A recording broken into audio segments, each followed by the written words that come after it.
I know I said I would never sell my big tech and that I would pass them on to my children and my grandchildren. In fact, I've put some in a trust for my grandchildren. But the fact is, we're at a different point in our lives and in the world's economy than we've ever been. And I have to react to it. I have to react that the second largest economy in the world is going down, and it's going to have a ripple effect across the world. And then we have Vladimir Putin and Russia invading Ukraine and basically saying this weekend, I'm turning the oil off until the sanctions come off. So we're in a unique situation. And then I see Mohammed Alarin this morning just confirming everything that Peter Zion has been telling me for the last 5 years.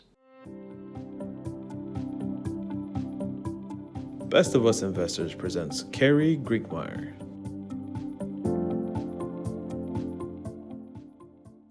I know you think I'm a flip-flopper and that I had sworn my allegiance to the big six, big tech for the rest of my life, and that artificial intelligence and machine learning were going to be their feed that was going to make them double in price and in the next whatever.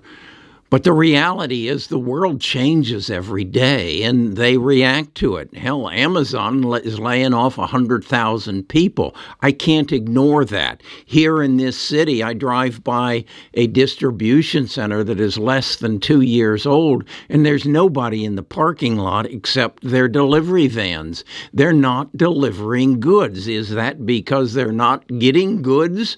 They get over 70% of the stuff they sell from China. Is it because they aren't getting goods from there? I suspect that has something to do with it. Xi Jinping's doing another lockdown. They don't have water in their rivers to generate electricity, so they can't open their plants. Their real estate crisis is sinking their ship as fast as they can. This is an economy that we have never seen before. At least I have, and I'm 78 years old as of yesterday, and I've seen nothing like this. Oh, I've seen the subprime crisis, and that was all about bad banking and bad banking habits, and I've seen the dot-com bubble, and that was all about overexuberance, just like the overexuberance we had. Teenagers were coming in and blowing up AMC and the video store thing, and that's all stupid. But this is real. This is a man in Russia recognizing that his country was decaying from the inside out, and he, in order to keep it afloat, had to invade Ukraine, and he's doing it. And now you've got, as I said, in China, a real estate crisis, a cash crisis, everything's going wrong at one time, and then he's threatening to invade Taiwan, and we're saying you invade Taiwan, and we're bringing the aircraft carriers over. I have to look at that and say, this is not a normal market, so I can't continue to hold my Amazon, my Google, my Apple, and Microsoft. I've got to liquidate them as well as my NVIDIA, and then go find those stocks that are going to give me a gain. Judy wrote in our Discord and said, I can't afford to take these losses, and so I can't do what you're doing. Well, Judy, you're going to take more losses. The idea is to, at this point, as you're going into a bear market, as you're going into a situation that the world has never seen before, second world's largest economy is failing. Russia is expanding. We're approaching World War III. And then you have civil unrest in our country and in China as well, as they're rushing the banks and saying, where's our money? And the banks are saying, we ain't got it. And now they're defaulting on their bonds that American biggest banks have bought. So you better get your ass out of the banking community as well and find your place that is going to benefit from this world disorder, from this deglobalization that has to happen. Now, what is that? Well, we know that Vladimir this weekend announced he turned the pipe off, and he won't turn it back on until the sanctions come off. So what do you think's going to happen now? Well, I think that Europe is right now scrambling to say, how are we going to keep our factories open? How are we going to heat our homes? How are we going to keep our citizens alive? How are we going to feed them? These are the commodities that you need to be looking at, as I am, liquid natural gas to be one of them, and saying this is going to be, we're cleaning the shelves. That's what that you need to look for right now. What's going to be the empty shelves come February? And I think it's going to be natural gas, and I believe it's also going to be oil. So I have made some purchases, and I'm sharing those purchases with my Discord. I'm not doing it here because I'm not a financial advisor. I can't give you financial advice. But if you come to my Discord, I can share it with you. I loaded them up this morning with the trades as I liquidated Amazon and Google and Apple and Microsoft, and I've been out of Facebook for a couple of months. I'm glad I have been, and I've been out of Tesla since last November. These companies, I'm not saying they're going to crash, but they ain't going up. So I've got to go to my Moo charts, and I got to find where is the stock that's running ahead of that red line, that 200 moving day average. Let me show you what I'm talking about on my Moo charts. Okay, this is my chart on Alphabet. And what I'm talking about, this red line, this is the 200-day moving average as it moves.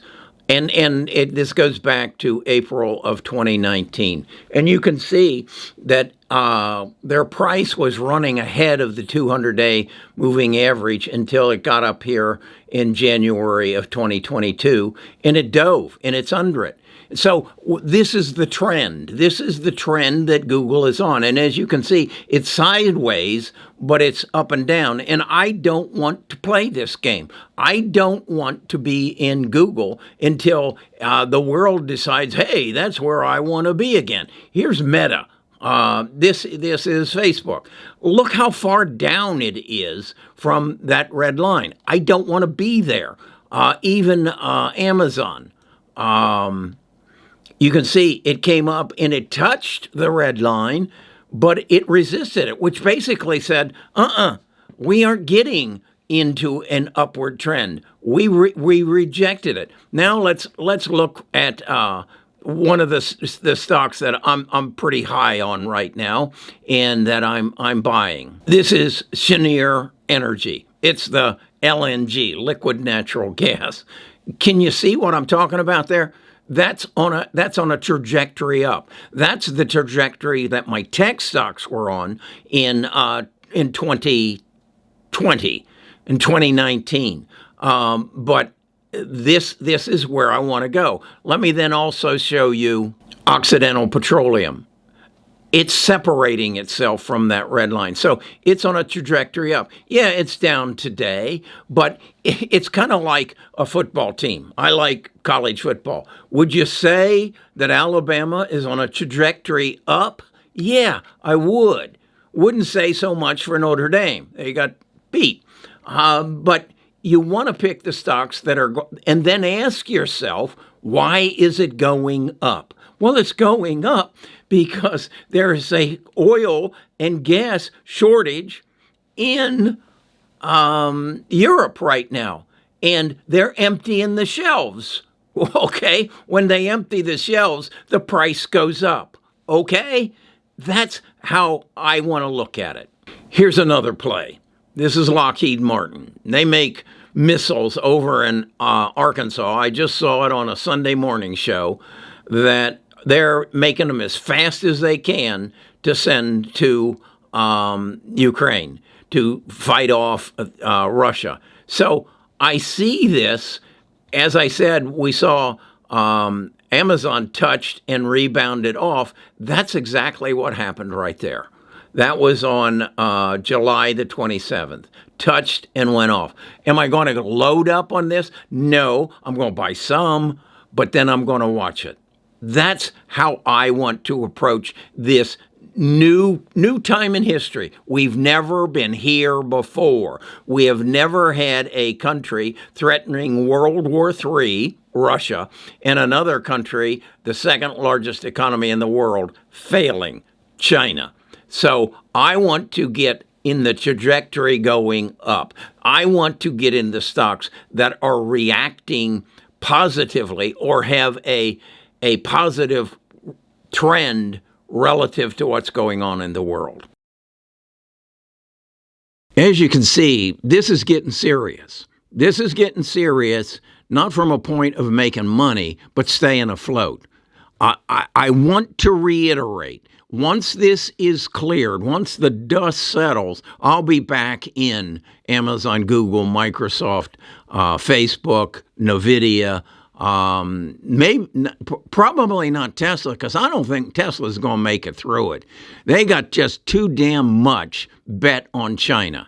Elon made some mistakes, and China is the big one. You don't get in bed with someone who says, I'm going to kill you.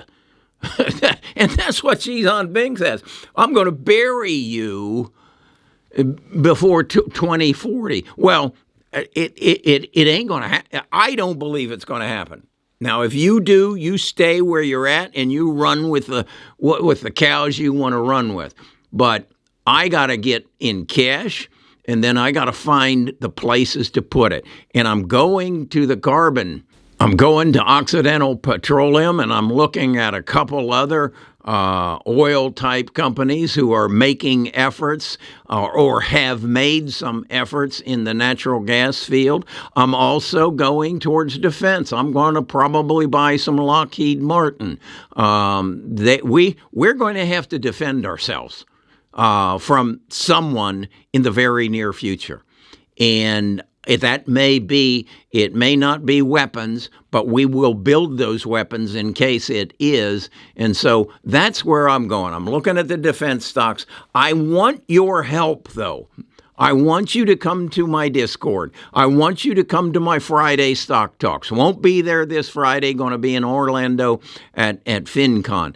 And we need to talk about this openly, just as we talked about the water shortage. I'm going to do a video here. I found a stock that I think is going to help the world, or at least our nation, clear up the water issues we have. I mean, what was it? Jacksonville, Mississippi doesn't have clean water. Flint, Michigan had that just recently, and I know why it is. I look at my utilities. I get my gas from a publicly traded company. I get my electricity from a publicly traded committee.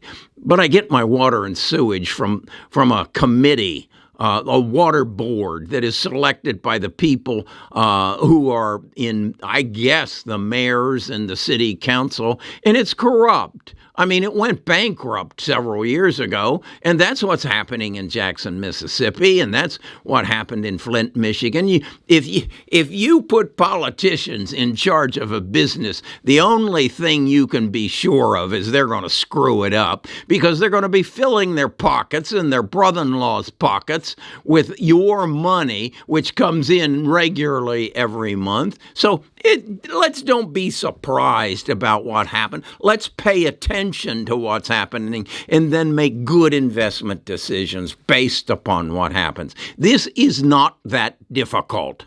You merely need to pay attention and be aware that Wall Street is not paying attention. Hell, the first time I have heard Andrew Ross Sorkin or Joe Kernan or Becky Quick talk about the issues in China and the issues in that and how it's going to affect the U.S. market relative to the European market was in a conversation today with Mohammed El-Arian and Andrew Ross Sorkin, and I said, "You gotta be kidding me!